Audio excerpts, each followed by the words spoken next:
Goeiemôre. Ek hoop en ek vertrou dit gaan met jou goed. Ek wonder of jy opgestaan het in die oggend en het jy gesê, "Sjoe, ek het nie krag vir hierdie dag nie. Ek weet nie waar gaan ek krag kry nie.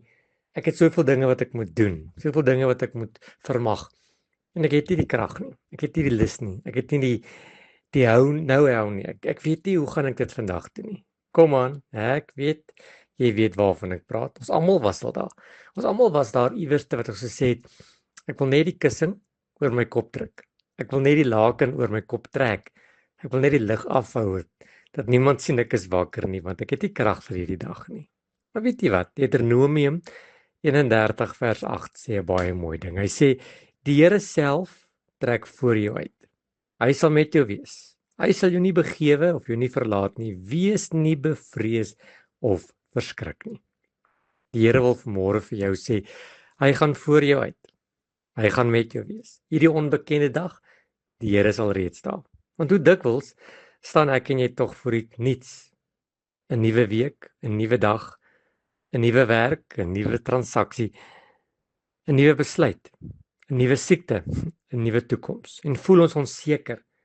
Partykeer nie lus nie, partykeer plainweg net bang. En voel dit asof ons nie gaan weet hoe gaan ons dit gaan regkry nie. Maar die Here het vanmôre 'n mooi belofte. Ek trek self voor jou uit. Hy stuur ons nie alleen in die stryd nie. Hy stap saam met ons. Hy kyk wat ons doen. Dit beteken dat die Here met ons is. Hy ken reeds die pad. Hy sien die hindernisse vooruit en hy sorteer dit uit. Hy berei vir ons 'n weg en hy beskerm ons.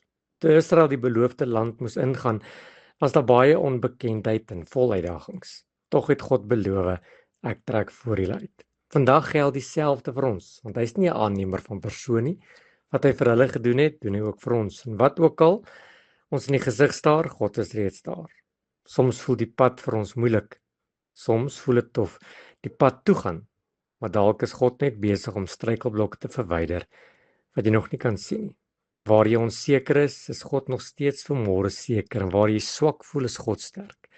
Hy vra egter dat ek en jou moet vertrou, dat ons gehoorsaam moet wees en dat ons moet moed hê om een voet voor die ander voet te sit.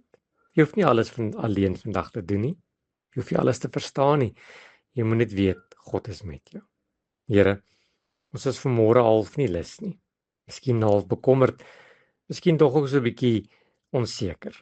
Vanmôre vra ek Here dat U met ons sal wees, dat U vir ons sal wees en dat U voor ons sal uitgaan. Amen.